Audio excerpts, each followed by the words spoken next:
निकाल्छ भने अर्को प्लेयरले फेरि अर्को प्लेयरलाई डाउन निकाल्ने खालको सिनेरियो क्रिएट हुन्छ कि जस्तो देख्दै गइरहेको छु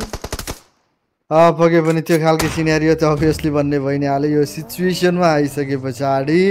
कसले कसलाई समात्ने भन्ने कुरा रहेको छ गाइस अब प्लेयरको पोजिसन आइडिया रहेको छैन नि त रोशनी सो एकजनाले सर्ट लिने बित्तिकै अर्को प्लेयरले थाहा पाउने हुन् कि ओके यहाँ रहेछन् आँखा त्यहाँ लाउँछन् अर्कोले उनलाई डाउन निकाल्नेछन् फेरि उनले सर्ट लिए पछाडि अर्कोले थाहा पाउने हुन् अनि त्यही हिसाबले गर्दा फेरि अब जसले पहिला सर्ट लिनेछ उनको लागि थोरै ट्रुकी बन्न सक्ने सिनेरियो रहेको छ बट यता भोल्ट्रक्स त जुनतर्फकै एप्रोच नै अलिकति ट्रुकी बनिराखेको छ उनको लागि अब हेरौँ यहाँबाट जसो सक्छु जुनसम्म इन्टर गर्न सक्ने हुन् त अलिकति मुस्किल नै रहेको छ मेबी कपाल अफ अझै पनि प्लेसमेन्ट नै निकाल्न सकिन्छ कि सायद त्यो सोच हुन सक्यो यता अर्कातिर भने चाहिँ 3-1-3 का प्लेयर जोनले डाउन फेस गर्न पुगे बट किल सेक्योर गर्ने मौका एक्जाम्पल पाउँदैछन् भोल्ट्रक्स जोनले एलिमिनेसन फेस गर्नेछन् एक्जिट लिन पुग्यो 1-4-1 अफिसियल स्टप 3 मा गेम कन्भर्टेड ब्याटल 1-on-2-on-2 को रहेको छ साहानबाट कोडु रहेका छन् सोलो प्लेयर स्ट्यान्डिङ 3-1-3 को लागि भने उता डीआरएस गेमिङ एन्ड देन श्रीपेजको लागि दुई प्लेयर देख्न पाउनेछु बट ओ माय गॉड रोशनी श्रीपेजको तर्फ आएर खेली त राखेका छन् रेन्डम साथीहरू बट यहाँबाट अघिल्लो म्याचमा पनि टप 3 को एन्ट्री उनीहरूको तर्फबाट बनेको थियो योपालि पनि टप 3 को यात्रा देखिराखेका छ एटलिस्ट 5 पोइन्ट प्लेसमेन्टको थ्रुबाट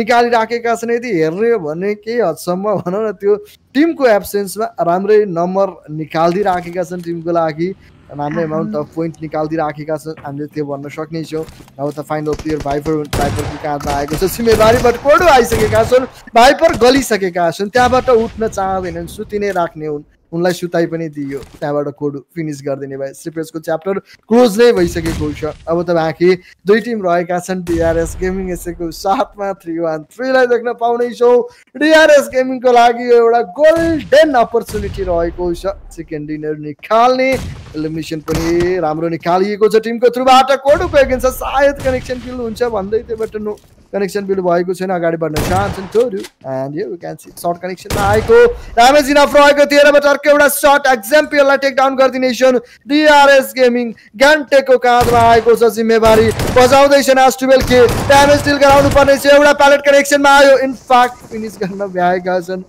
डर लाग्दै थियो डीआरएस गेमिङको एगेन्स्टमा रिटालिएसन सर्ट त आएन बट नो एट द एन्डमा गएर डीआरएस गेमिङ यो म्याच पुल गर्न सफल रहेका छन् जी बोइज वेल प्लेड एउटा राम्रो खेल टिमको तर्फबाट आएको छ and ladies and gentlemen let's cheer up for the team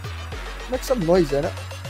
यसै जातमा 11 एलिमिनेसन पोइन्टर गेम रहेको थियो 21 पोइन्ट यो म्याचबाट आएको छ भने ओके #1 मा जम्प पाएको देख्न पाउने छ ओभरअल स्ट्यान्डिङको र्याङ्किङमा भने टोटल 33 पोइन्ट एक्वायर गरिसकिएको छ डीआरएस गेमिङको तर्फबाट के नै पो खेल देखाएका छन् लभली रहेको थियो